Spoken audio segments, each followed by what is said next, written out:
And thank you so much for the opportunity. Honestly, the moment I was asked to do this, I didn't think twice because I always think it's a good idea to give back and to sort of just share your knowledge and see how it is that you can inspire the next person.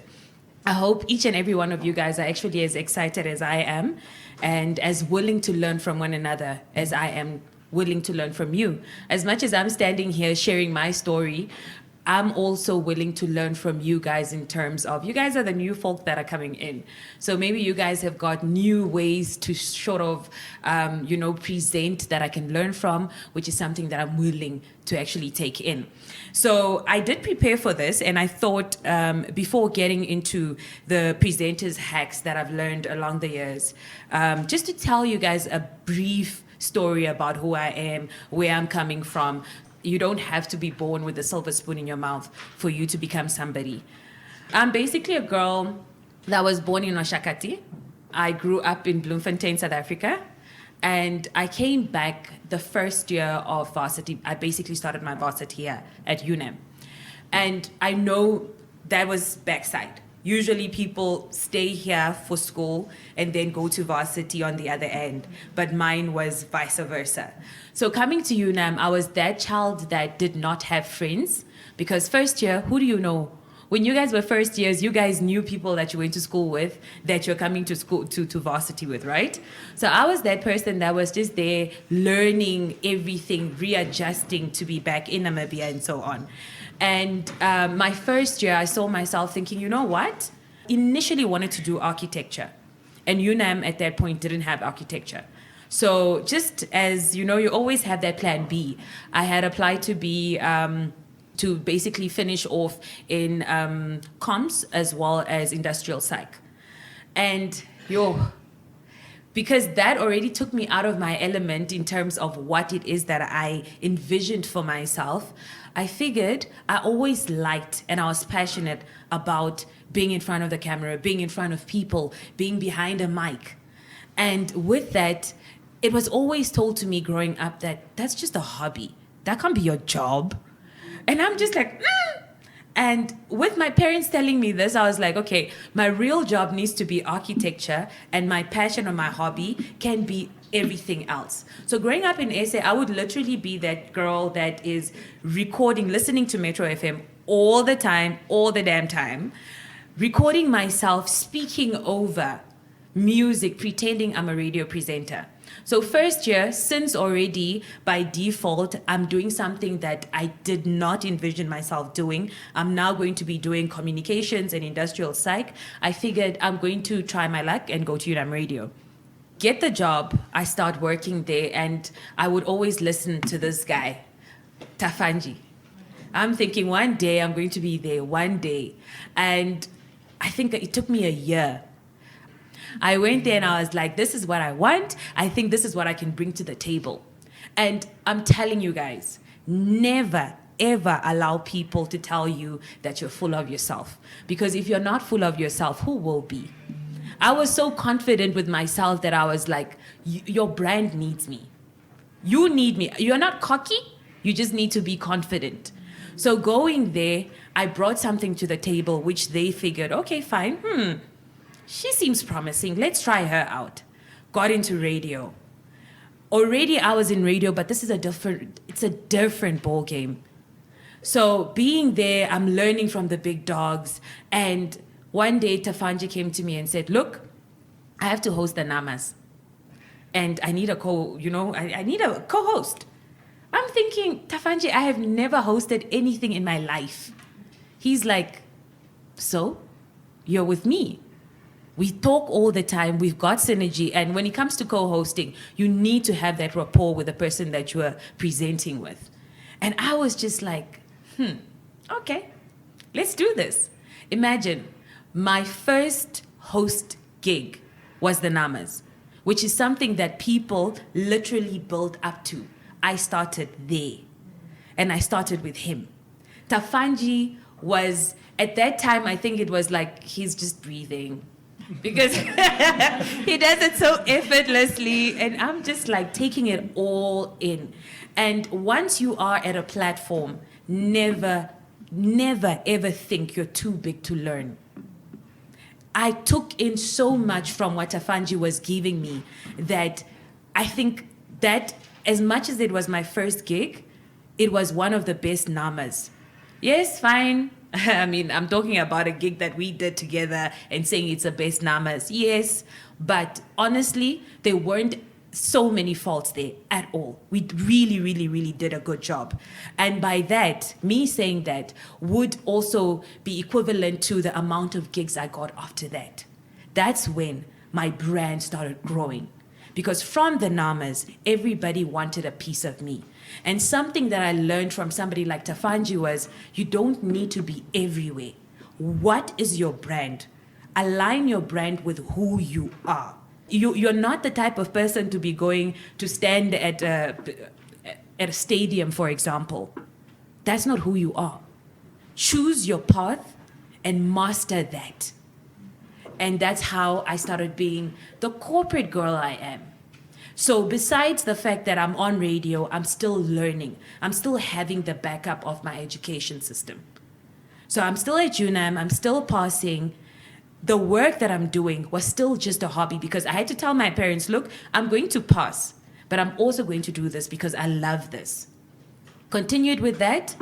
Long story short, I got into television. My first television stint was a couple of things here and there, but the biggest one would be the Trasco Star Performer. It's like a talent show. So we literally went from region to region, going from place to place. And at these places where we'd go, we'd basically search for homegrown talent. I grew to love Namibia. I grew to love the gems of people, the creativity, the industry where you guys want to come into. I started loving it from there because it's one thing for you to be behind a mic and just talking, and it's something else to actually be interviewing people that want to be in front of the mic, or rather in front of the camera. So for me, that was quite exciting. And starting with TV, I had to do a readjustment. Now, everybody knows that when it comes to radio, you need to articulate yourself so well because people don't see you. You can be the prettiest face on this earth. Nobody cares because nobody can see you. It's about what you say, how you say it, and the impact thereof. So we, back then, prepared tirelessly for shows. You'd literally be sitting, you'd be creating your playlist, you'll be creating your content. You should know exactly what it is that you're disseminating when you're working on radio. That was it.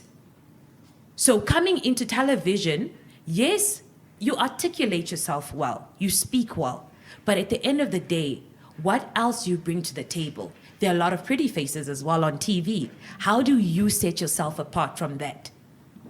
That's where the readjustment started coming in. All right? So please just keep that in mind because I'm going to speak to that as well. So after television, or my first stint, that basically started multiplying into other stuff as well. One of which is something that recently started coming through, which is brand influencing. Now, brand influencing, a lot of people still shy away from, but I'm talking about it because my presenting skills actually set me apart when it comes to me curating my content for the brands that I influence for. That's what sets me apart.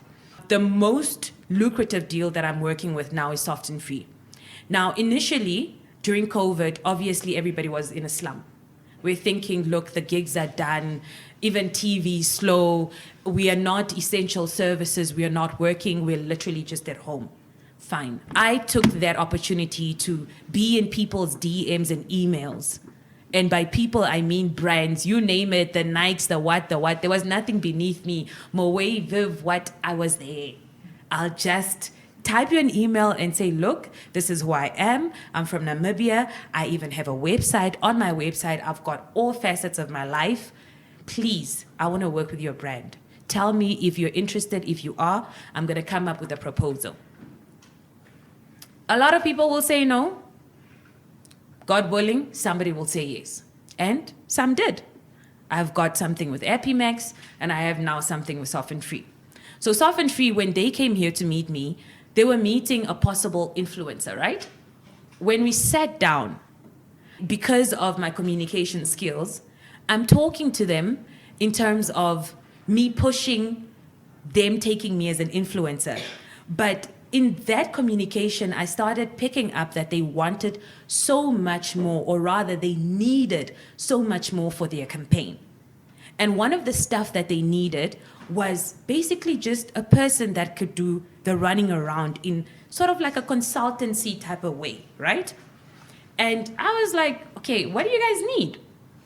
And they started sharing with me, we need this. This is the campaign we are foreseeing. This is what. Guys, this is what I studied at UNAM. This is what I work as my normal day-to-day 8 to 5 job is exactly what they need. And I literally told them, look, I'll be your influencer, but put one on that. I can do everything else that you need. You need somebody to do radio interviews, you got me. You got TV, you've got me. And obviously, because I'm already in the industry, I know these people, it's easier for me to be able to speak to them for better rates than what they would ideally have to pay as a brand that they are. So obviously, they were inclined to rather move that money from some agency to little old Robyn Nakaambo. You get. So this is how you sell yourself. It's not just a presenting gig. It's not just you wanting to be well articulated behind a mic, whether it's in a studio or whether it's in front of a camera. It's about the brand that you could possibly build from that platform that you get. This is why I was telling you the story. Tell me what you think takes to be a good presenter. Number one, be yourself. Always. Be yourself. I think one of the problems that we have in the industry is that we're trying so much to be like somebody else that we literally become their shadow. People need you to stand apart from everybody else because your uniqueness is what will draw them to you. Authenticity is everything. Don't, because Robyn speaks like this and does this, I'm going to do that. Because no, there can never be another Robyn. But there's only one you. So get that niche of who you are. What is it that sets you apart? Focus on that, harness that, and push that through as what you want to set you apart from everybody else. I'm telling you guys now, in a population of 2-point-something mil, there are a lot of communication experts. There are a lot of people that are aspiring to be great presenters. We are a lot. What sets you apart?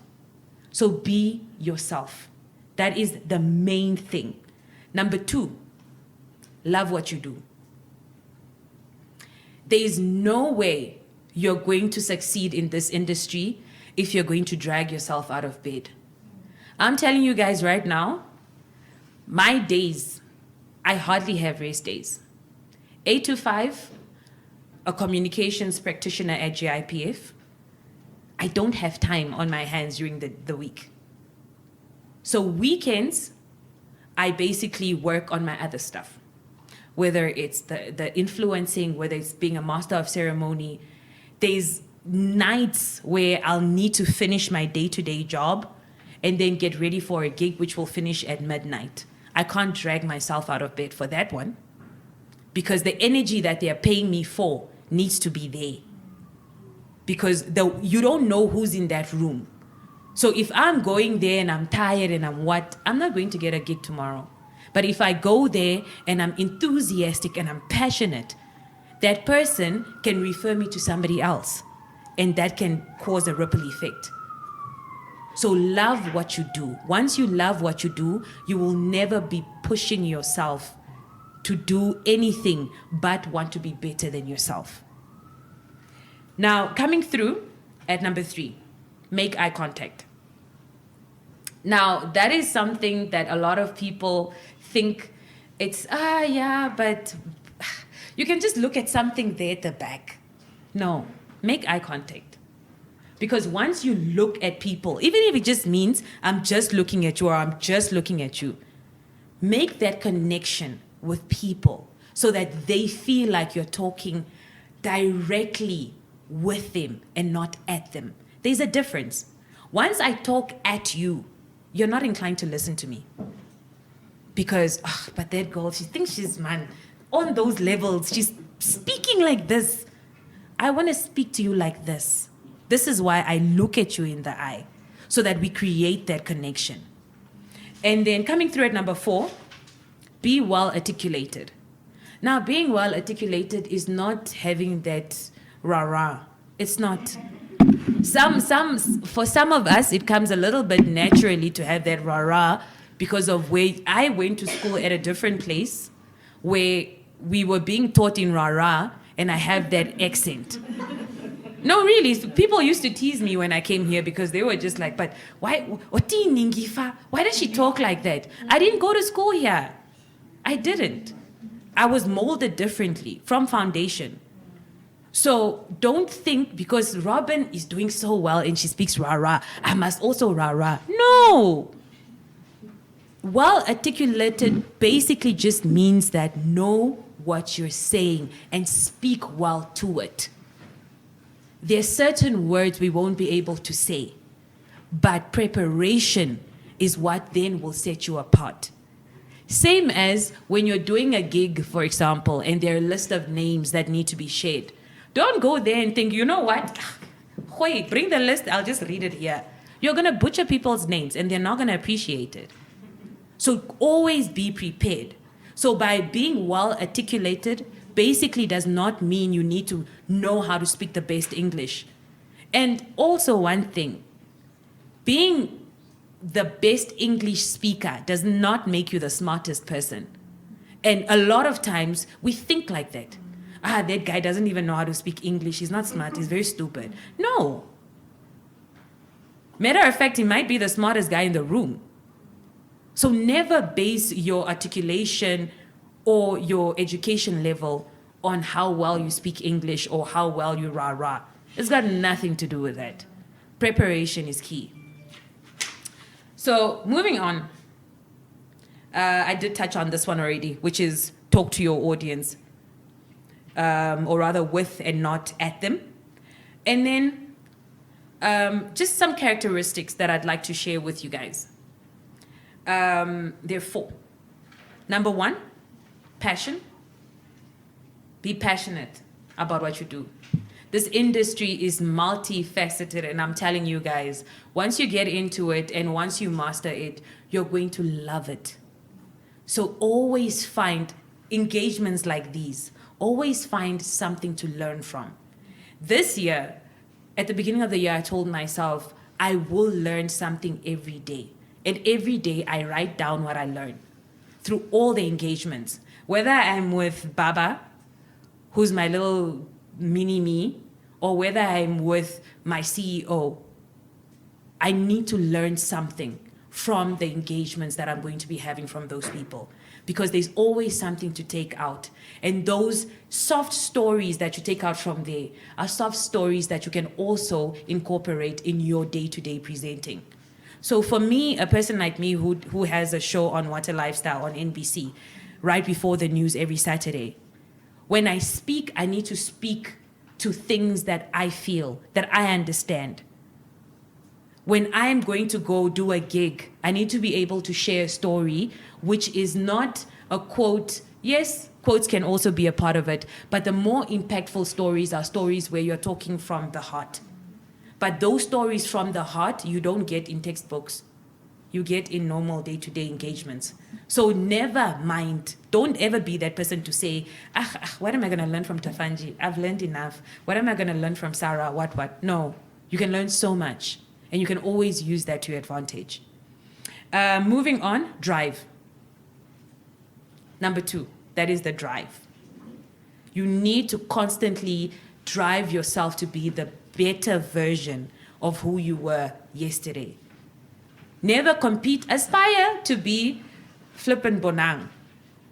Oh, now, nice. She's doing so well for herself. I aspire to be her. I don't want to be her. I aspire to be her.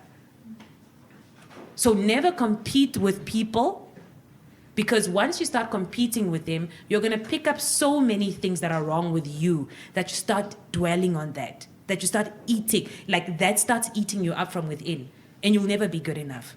But once you harness yourself, the drive will come naturally.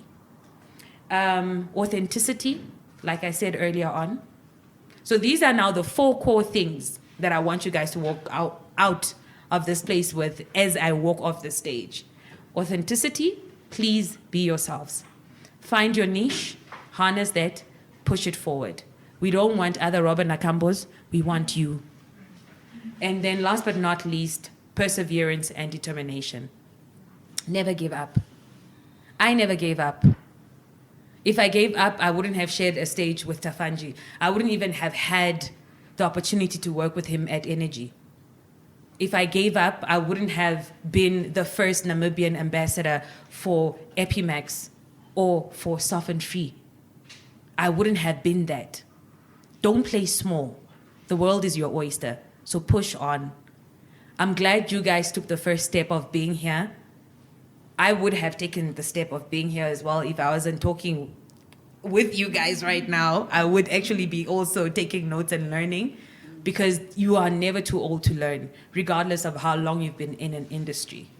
So I'm going to be sharing with you the way my brand has elevated was because I had to sit down and tell my truths in terms of what my brand is currently and what I want it to be.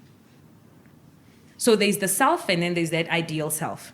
My ideal brand was a brand that if I approach an international brand, for example, or if I approach a corporate, for example, that they won't think twice about using me as an MC or as a brand ambassador. The only way you can do that is by maintaining a reputation that nobody can question. And the only way you can maintain a reputation that nobody can question is when you are so guarded by this thing that you call your brand. You guard it so well that there's nothing anybody can do or say to take away from it. So obviously, being first in the industry and, there's this gig there, there's that gig there. At that time, to be relevant, you're doing every little thing because you want people to notice you. But once you get to that level where you're like, look, they know who Robyn Nakaambo is now. I'm not going to be selling myself short no more. In the beginning, you're doing a gig for $1,000, 500, or even for free. Honey, I'm not going to come in front of a mic. I'm not going to come in front of a camera for less than what I deem worthy of my brand right now. So also note that brands want to be exclusive. So advertise with me. This is why I don't do that segment on my socials. Because look at yourself as a Soften Free or an Epimax. These are people that pay me a monthly salary. And I'm not talking chop change. If they are there paying me a monthly salary and there's somebody that's paying me $150 to post, vacuuming, it diminishes my brand. The more I saturate my timeline with a lot of other things, it diminishes my brand. Choose what you do, something that aligns with your brand. If it contributes to your brand, by all means, do it. If you know I'm going to do this and it's going to push me to the next level I want to, by all means. But this is something that only you can decide because only you know your brand and how far you want to push it. As for me, I'm still that girl that thinks, I eat ice cream and shit ice cream and I'm that girl, I'm that babe. So I choose what I do because it needs to keep up to this. This is what happens on social media also stays on social media. We're in an era where we've got social media. When we started out in the industry, social media wasn't that big. We had Facebook. Now we've got Instagram and the Twitters and the Whats. And what's said about it is what we do there, whether it's in our personal capacity or not, it matters. Whether you're going to go tomorrow to get a communications job, they're going to look up your socials. So me twerking tonight and tomorrow standing in front of you and telling you these things, you guys would not even be listening to me right now. So note, your brand is very important. What you put into your brand is everything. What you put on your socials, it's everything. There are times where there are things happening in the world and the celebrities of Namibia are quiet. And then they start bashing us. Why are they not saying anything? Dude, now you want me to bash, okay, something happened to AKA, unfortunate, I'm going to say I'm never going to South Africa again. My friends in South Africa are looking at you like, honey, what? You are not coming to us anymore. Okay. So everything has a back end to it. Me being vocal about politics, everything has a back end to it. Maybe the CEO of GIPF is DTA, and I am Swapo. Is this guy going to give you that gig? Darling, watch what you say on social media. So your brand, only you can decide what goes for what, but the ideal thing, take on things that align with your brand. And authenticity also plays a huge role in that. There are certain things that come my way, even if they're going to pay me flipping 20,000 a month or per post, I won't do it. So you must remember, also the ethical campus is very important in our work. What we are used to charging, we need to start looking at again, because people are like, but I'm not willing to pay you that. And the problem also is sometimes the people coming in. The people that are aspiring to be MCs and presenters. It's a thing of they source out, me being at the back end when it comes to the corporate world. We need to source out 3 quotes, right? So Robyn Nakambo's quote is 10,000 for 5 hours.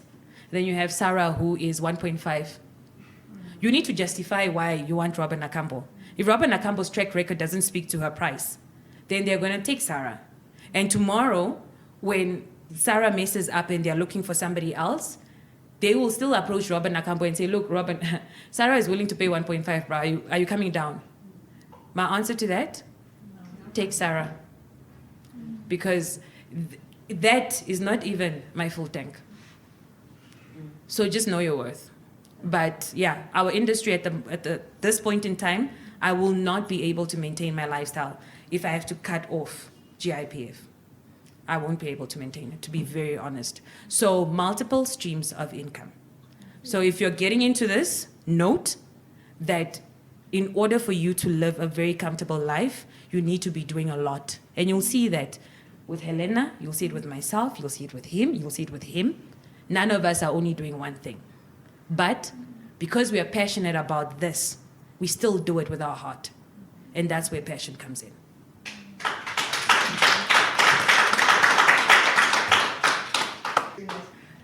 You get to a point where you grow such a thick skin that everything bounces off. I couldn't give 2 toots about what a person thinks of me. Their opinion of me will always be their opinion. And I'm telling you, the higher you go, the more you do well, the more they will speak. You can never run away from it. So I take the stones that they throw at me and I build. I build my foundation. I build my house. And at this point, with all the stones and everything that people have thrown my way, I have a mansion and I am living my best life in that mansion. So never mind what people think of you. It's their opinion. Most people out there actually project. Most people project. It's a thing of you're looking at Robyn Nakambo and you're thinking, we've got the same opportunities, we breathe the same air, we've got the same hours. Why is she doing that? And she's making a success out of it, and I am just here. Don't succumb to that. And this is also something when once you stay in your own lane. In fact, when you're in your own lane and there are dogs barking at the side of the road, you don't even mind them. So never, ever just give attention to such. Just never mind it. So that's me. I'm constantly learning, not only from people, but also, like what I said in terms of preparing for this. Last night, instead of reading books, I was also on YouTube. with our technology these days, there's so many streams that you can go on to learn more, to better yourself. Besides that, also just going to school. Guys, education is very important. Let's not forget that. And let's also not think that this is your way out of studying. You need all of that. So I've also been doing short courses to keep myself abreast with what are the latest trends, how do I communicate this, how do I do that? And just being open-minded. Once you're narrow-minded, you're not going to go anywhere. If you want to stick to the way things used to be done, you're not going to get anywhere.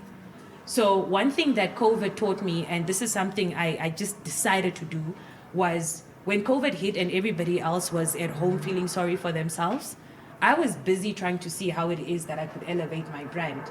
That is why I was in people's DMs. I got 98% no's, but at least 2% yeses. So it's all about being innovative, even with your brand itself. Being given, for example, something as simple as a gig or an influencing gig to market water. Don't take a picture with your normal cell phone and put it out there and say, this is my work. No. Go the extra mile, even if it means you factor in those costs in your total cost. Get a professional to come in and take your picture. This is what I'm going to be doing after this. I need to create content for Epimax. I've got a whole team that works with me on this. Epimax called me and said they're going to be disseminating, because they've got 2 new brands that have fallen in, or rather products that they want to market. And for their press release, they would like to use my images. So I need to create these images. For them to overlook South Africans and call me to say, Robyn, with the content that you create for us on a daily basis or on a monthly basis, we want your pictures. It sets me apart because I go the extra mile. Even if it means you're just doing a gig for 5,000, do it as if they're paying you 15,000. Because tomorrow, your worth is that. Tomorrow, when you go and say, my quote is 50,000, they will be able to pay it because they know what you come with. So just have that level of professionalism. And in order for you to have that, you always need to be updating yourself. Grow with the process. I wouldn't be here right now. So it's growth. Thank you.